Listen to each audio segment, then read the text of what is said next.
ايه ده؟ انت بتعيط؟ الراجل ما بيعيطش، مفيش ولا دمعة تنزل منه. الراجل جامد وناشف وقوي بنتسند عليه، ما ينفعش يعيط. اوعى تنسى، الراجل ما بيعيطش. هاي، ازيكم؟ انا مريان وهكون معاكم في بي سي بيرنتنج تيبس. يلا بينا.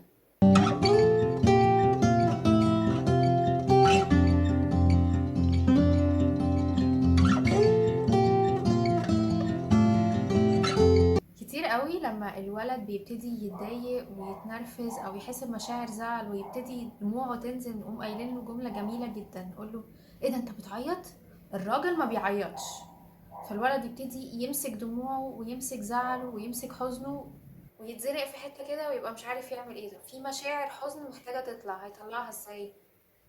الحقيقة يا جماعة، هو الجملة دي ملهاش أي أساس من الصحة، ومش عارفين مين اللي ابتدعها، لأنه في الواقع الراجل عنده قنوات دمعية زيه زي الست بالظبط. يعني عنده القابلية إن هو يعيط عادي، ما عندوش مشكلة في الموضوع ده، يعني قدرته على العياط موجودة، ربنا ما منعهاش عنه.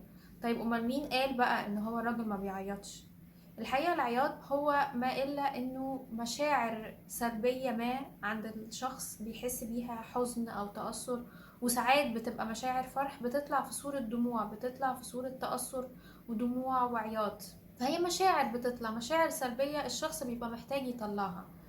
لو المشاعر دي اتكتمت وما طلعتش في صورة العياط، هي هتطلع برضو بس في صور تانية، عصبية بقى، ترزيع، تكسير، عاهات مستديمة، حوادث، ايا كان بقى هتطلع، يعني هتطلع. طيب وعلى ايه يا جماعة الفرهدة؟ يعني ما هو الراجل دلوقتي محتاج يطلع مشاعره ومحتاج يعبر عنها، ليه نسيبه يوصل لمرحلة ان هو يصور قتيل علشان خاطر الراجل ما بيعيطش؟ لا، الراجل من حقه انه يعيط، الراجل يقدر يعيط ويعرف يعيط ومن حقه ان هو يعيط.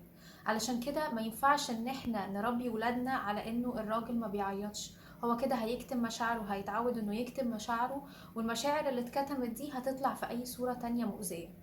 فبلاش نعمل كده، بلاش نربيهم على ده من الاول، نربيهم انه لو عنده مشاعر يعبر عنها بمنتهى الحرية، ونديله مساحة الامان انه يعبر عن مشاعره، لان هو محتاج ده، محتاج انه يكون حر في التعبير عن مشاعره بالطريقة اللي تريحه وبطريقة ما تكونش مؤذية للي حواليه.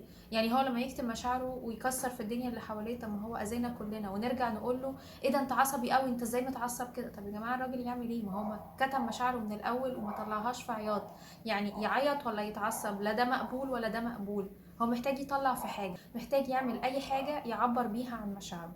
فلو سمحتوا نسمح لولادنا ان هم يعيطوا ويعبروا عن مشاعرهم، ونديهم مساحه الامان ان هم يعبروا عن مشاعرهم، لانه ده هيجنبهم كتير قوي قوي من عصبية ونرفزة وتكسير وتعود على ده. وبعد كده نبتدي نحاول نقوم سلوك النرفزة والعصبية، وساعتها يبقى الوقت اتأخر، لأن خلاص هم اتعودوا ان هم ما بيعيطوش انما بيتنرفزوا وبيكسروا.